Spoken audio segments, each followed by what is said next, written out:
Hello friends, तर आता काव्याच्या स्कूलचा first day, तर त्यासाठीच मग आज सकाळची गडबड चालू होती. तर तिच्यासाठी टिफिनसाठी चपाती भाजी केली होती. तर भाजीमध्ये इथं मस्त गवारीची भाजी केली होती. तर त्यासाठी ते कढईमध्ये तेल गरम केलं आणि त्यामध्ये नंतर जिरे मोहरी टाकली. मग जिरे मोहरी तडतडल्यानंतर कांदा वगैरे फ्राय करून घेतला आणि लगेच टोमॅटो पण टाकला आणि टोमॅटो व्यवस्थितपणे बारीक झाल्यानंतर मग स्वच्छ धुवून कट केलेली गवार टाकली आणि हे सर्व व्यवस्थितपणे मिक्स केलं आणि त्यानंतर मग त्यात पाणी वगैरे ॲड केलं आणि झाकून ठेवलं.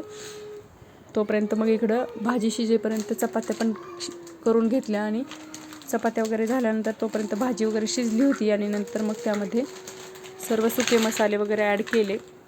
तर सुक्या मसाल्यामध्ये तिखट, मीठ, हळद आणि धनेजिरे पावडर एवढंच ॲड केलं होतं आणि नंतर मग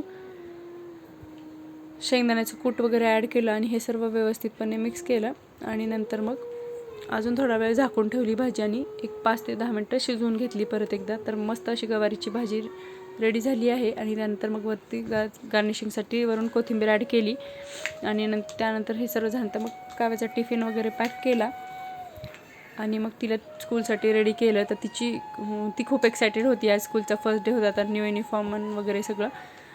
तर त्यासाठी मग तिला तयार वगैरे केला आणि मग तिला स्कूलला वगैरे सोडून आले आणि त्यानंतर बाकीची सर्व कामे आवरली आणि मग परत स्कूलमधून घेऊन आल्यानंतर दुपारी खूप ऊन होतं म्हणून मग घरी चिकू होते तर त्याचाच चिकू शेक वगैरे बनवला आणि दोघींनी पण पिला आणि त्यानंतर थोडा वेळ झोपून उठल्यानंतर मग मला खूप भूक लागली होती म्हणून मग झटपट असे रव्याचे आप्पे वगैरे बनवून घेतले आणि त्यासोबत थोडीशी खोबऱ्याची चटणी पण बनवली होती आणि दोघींनी मिळून मस्त नाश्ता केला आणि त्यानंतर मग संध्याकाळची कामे वगैरे आवरली आणि संध्याकाळी धूप दिवाबत्ती वगैरे केला. तर व्हिडिओ आवडला असेल तर लाईक, शेअर आणि चॅनलला सबस्क्राईब करायला विसरू नका. तोपर्यंत बाय.